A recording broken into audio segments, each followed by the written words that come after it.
Attention, 3, 2, 1, on papote?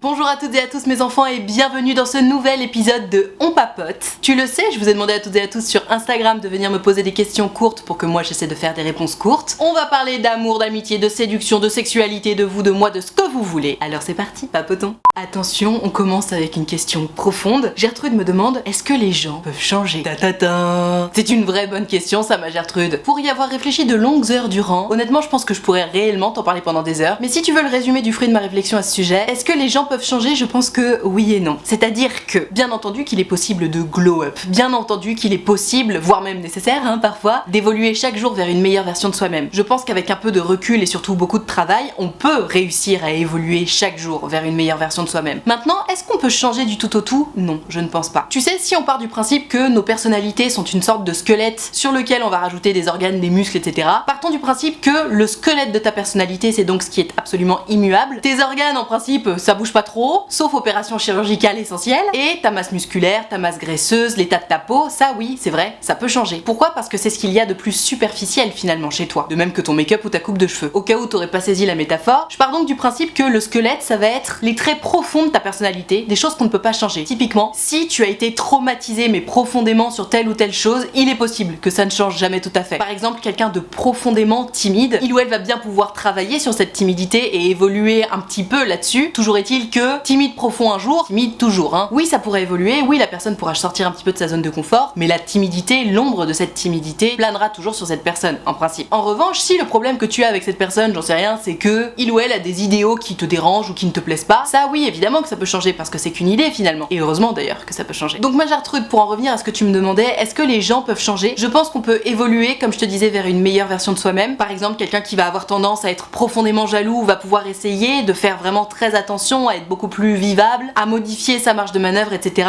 Malgré tout, quelqu'un de jaloux aura potentiellement toujours cette blessure d'abandon qui fera que il ou elle sera en insécurité s'il se passe telle ou telle chose. Donc oui, on peut changer, mais pas complètement. Et d'ailleurs, pour répondre plus précisément à ta question, je vois que la deuxième question que tu m'as posée, c'est peut-on pardonner le manque de respect dans les paroles en couple? J'imagine donc que le problème c'est que ton amoureux t'a manqué de respect verbalement. Bien entendu qu'on peut changer de ce côté-là. Malgré tout, on n'a rien sans rien. Pour changer, il faut faire un travail sur soi-même. Et avant même de faire ce travail-là, il faut reconnaître où est le problème. Donc ton amoureux a-t-il compris où est le problème dans son comportement? Premier point, est-ce qu'il a envie de modifier ce problème? Et si oui, est-ce qu'il travaille effectivement sur ce problème? Si les réponses à ces trois questions sont oui, ok, il y a moyen qu'il change effectivement. S'il y a un an quelque part, c'est mort.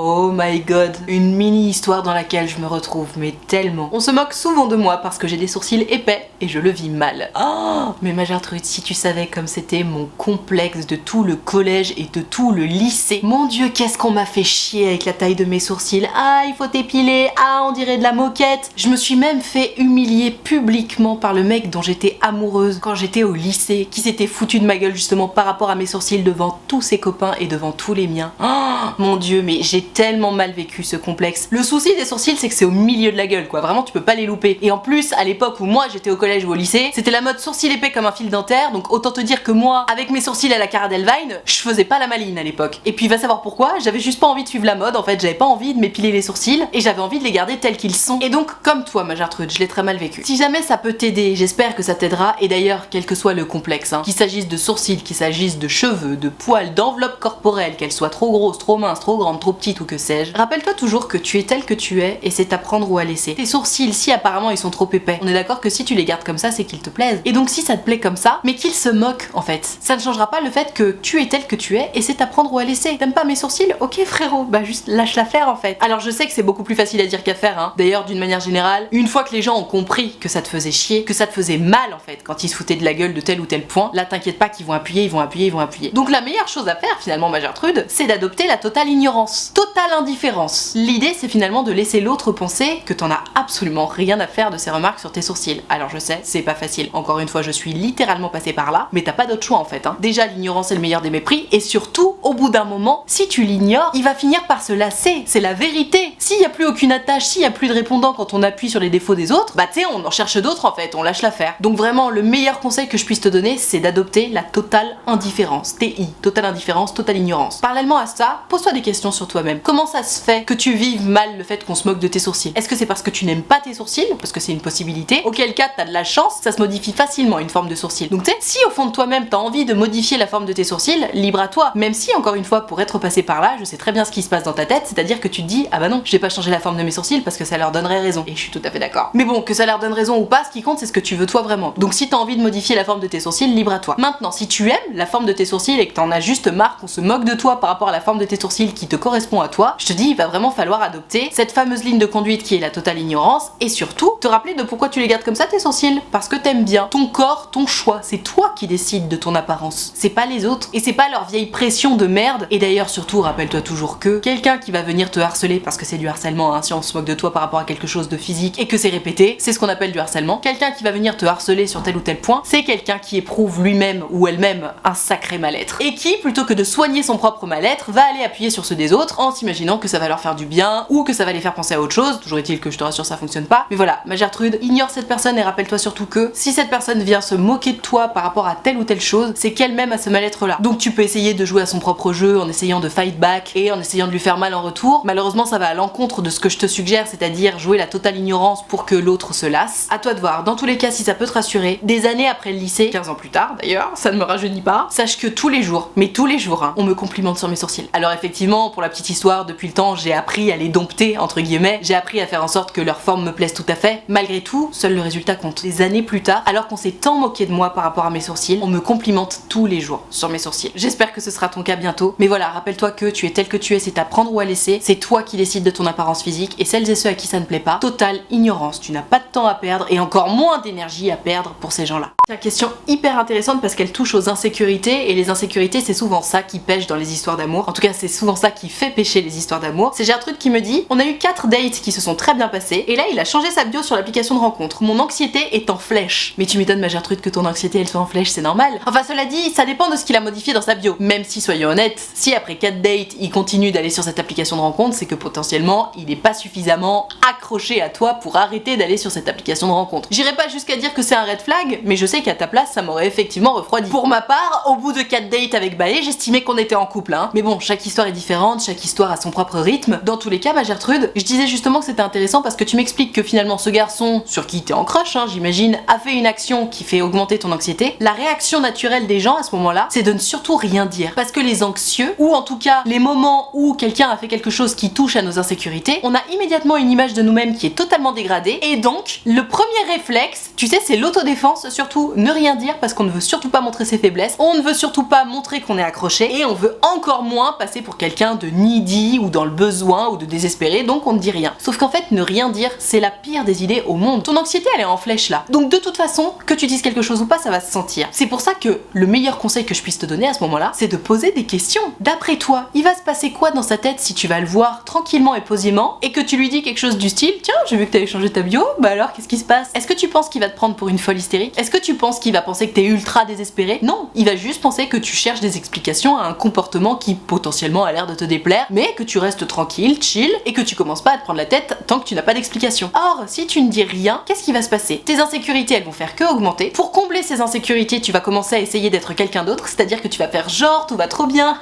mais ça ne me touche absolument pas que tu aies changé ta bio sur l'application de rencontre. Tu vas donc t'éloigner de qui tu es réellement, et alors ça va plaire ou ça va pas plaire, dans tous les cas, tu vas vendre une version de toi qui n'existe pas. Donc imaginons vous vous mettez en couple suite à ça, mais le mec il saura même pas quitter. De toute façon, je le rappelle, le secret d'une relation saine, c'est de se comporter naturellement, c'est de s'autoriser à être soi-même. Et ça veut dire quoi, s'autoriser à être soi-même? Ça veut dire s'autoriser à dire ce qu'on pense et à agir et réagir de façon spontanée. Donc là on est d'accord que quand t'as vu qu'il a changé sa bio sur l'application de rencontre, si tu t'étais écouté, spontanément ta réaction ça aurait été quoi? Tu aurais envoyé un petit message en mode oh bah dis donc t'as changé ta bio, qu'est-ce qui se passe? T'es toujours à la recherche de quelqu'un? Sous-entendu je te plais pas suffisamment, parce qu'elle est là la blessure. Toi t'étais en train de te dire ah tiens il y a peut-être moyen de faire quelque chose de sérieux, et lui adopte un comportement qui te laisse penser que bah non. Et comme je te disais, plutôt que d'adopter le mécanisme d'autodéfense que 99% des gens vont adopter à ce moment-là, c'est-à-dire surtout ne rien dire pour surtout ne pas montrer qu'on est attaché, etc. Au contraire, n'aie pas peur d'assumer ce que tu penses, ce que tu ressens, ce que tu vis. Ouais, j'étais en train de m'attacher à toi, ouais. Et ouais, carrément, j'étais en train de me projeter avec toi. Donc du coup, le fait que je vois que t'es en train de modifier ta bio, ça casse un peu mes plans dans le sens où je pensais qu'on était sur la même longueur d'onde. Donc la question, la vraie question, c'est sommes-nous sur la même longueur d'onde, oui ou non? Et d'ailleurs, je vais te dire une bonne chose, si tu n'oses pas poser la question, c'est qu'au fond de toi, potentiellement, tu connais déjà la réponse. Parce que tu sais, souvent quand j'explique ce théorème aux gens, notamment les gens qui prennent rendez-vous avec moi sur mon site utilefutile.fr, la réponse qu'on me donne très souvent c'est non mais Nad, si je fais ça, j'ai trop peur de le ou la faire fuir. Et ouais mais ma Gertrude, mon Alphonse, si le simple fait de poser une question ça fait fuir la personne en face de toi, c'est que clairement vous n'étiez pas voué à vivre une histoire d'amour enchantresque. Non, quelqu'un qui va fuir à la moindre petite question, c'est quelqu'un qui clairement n'était pas du tout intéressé par toi. C'est quelqu'un qui passait le temps avec toi, éventuellement qui voulait s'envoyer en l'air avec toi, mais c'est pas quelqu'un qui était en train de tomber love de toi. Donc voilà ma Gertrude, t'as le bon conseil de Mamie Nadia, si la personne sur laquelle t'es en train de crusher et que tu essaies de draguer fait une action qui touche à tes insécurités, au lieu de ne rien dire, pose des questions. Non, tu ne passeras pas pour une folle hystérique, non, tu ne passeras pas pour quelqu'un de désespéré, tu passeras simplement pour quelqu'un qui sait ce qu'il ou elle veut et qui l'assume tout naturellement. Et d'ailleurs, soit dit en passant, il y a très peu de choses d'aussi sexy que quelqu'un qui sait ce qu'il veut, qui connaît sa valeur et qui l'assume. Donc surtout, ma Gertrude, n'hésite pas. Et encore une fois, si ça le fait fuir, vraiment, c'est bon débarras.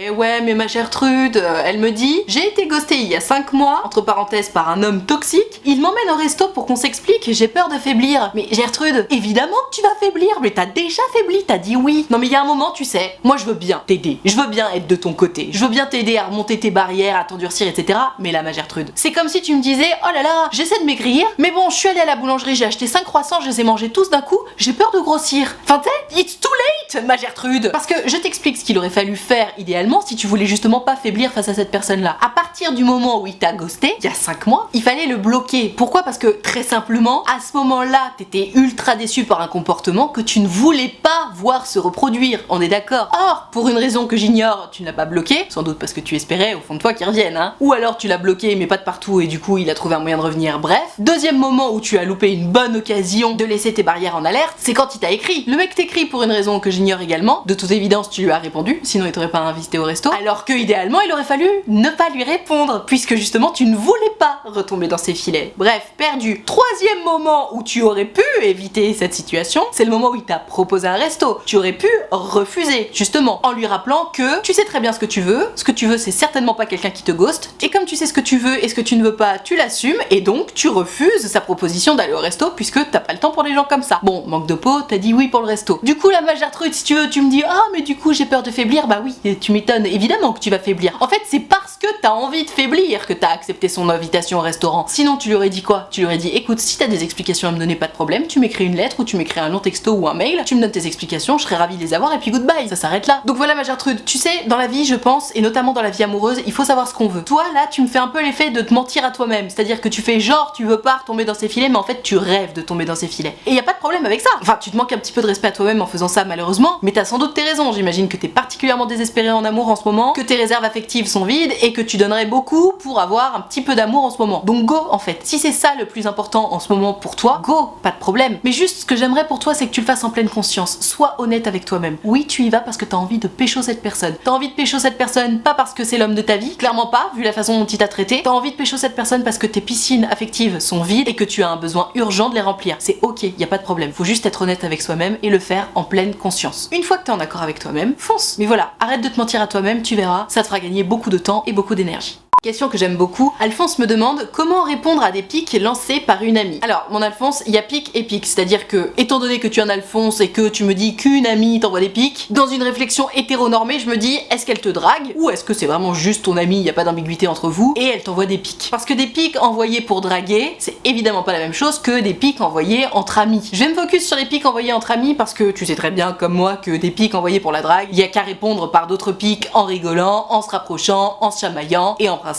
ça fructifie. Donc en imaginant que tu sois ami avec quelqu'un qui régulièrement te lance des pics, quels que soient vos genres, quelles que soient vos orientations sexuelles, un ou une amie qui t'envoie des pics régulièrement, ce n'est pas normal. Et c'est d'ailleurs probablement un indice selon lequel il ou elle t'en veut pour quelque chose et qu'il y a un peu d'eau dans le gaz. Auquel cas, ce que je te suggère de faire, c'est de crever l'abcès en fait. Tu sais, tu peux laisser passer un pic, deux pics, trois pics en mode ah ah bon allez ça passe, mais au moment où t'en auras marre, plutôt que de rentrer dans un combat mesquin à s'envoyer des pics l'un l'autre et à partir en escalade, stop le truc, regarde-la droit dans les yeux et demande-lui pourquoi tu me dis ça. Et alors là, soit la personne va assumer en mode bah je sais pas, t'as fait ça me plaît pas, soit la personne va pas assumer, ce qui arrive très souvent en mode quoi, mais non, mais je sais pas, c'est juste un pic comme ça. Si la personne n'assume pas, essaie de la confronter le plus respectueusement possible en disant quelque chose du style bah écoute, non, je suis désolée, je pense pas que t'aies dit ça comme ça, dans le sens où la dernière fois tu m'as déjà fait tel pic, celle d'avant tu m'as fait tel pic, celle d'encore avant tu m'as fait tel pic, ça commence à faire beaucoup de pics donc je commence à me demander s'il y a pas un petit problème. Est-ce que t'as quelque chose à me dire? En principe, si la personne a effectivement quelque chose à te dire, elle te le dira à ce moment-là. Maintenant, si elle n'en démord pas et qu'elle te dit dit non mais non pas du tout, je sais pas, c'était juste pour rigoler, désolé, n'hésite pas à dire à cet ami, écoute, dans ce cas-là, est-ce que tu peux arrêter de faire ce genre de pic là parce que ça me met un petit peu mal à l'aise, ça me fait de la peine ou ça me heurte ou j'en sais rien, mais voilà, juste évite parce que moi ça me fait pas marrer. Et tu vois ce qui se passe, si par derrière tu reprends des pics, tu peux lui faire à nouveau un rappel à l'ordre, mais au bout d'un moment, quelqu'un qui va t'envoyer des pics sans raison apparente et qui fait fi du fait que tu aies pris la peine de lui dire écoute ça me plaît pas, ça me met mal à l'aise ou ça me fait du mal, c'est quelqu'un qui n'est pas ton ami et c'est quelqu'un qu'il va falloir supprimer de ta vie tout simplement. Donc voilà mon Alphonse, t'as mon avis, quelqu'un qui t'envoie des pics, simplement il faut crever l'abcès de façon polie, respectueuse et bienveillante, simplement aller demander à l'autre quel est son problème, qu'est-ce qui se passe, pourquoi il ou elle t'envoie des pics de cette façon-là, et puis en discuter encore une fois, demander à l'autre d'arrêter une fois que le problème est réglé, et vraiment j'insiste, si l'autre continue, c'est qu'il ou elle ne respecte pas ta sensibilité, et quelqu'un qui ne respecte pas ta sensibilité, c'est pas ton ami, et quelqu'un qui n'est pas ton ami, ça gère.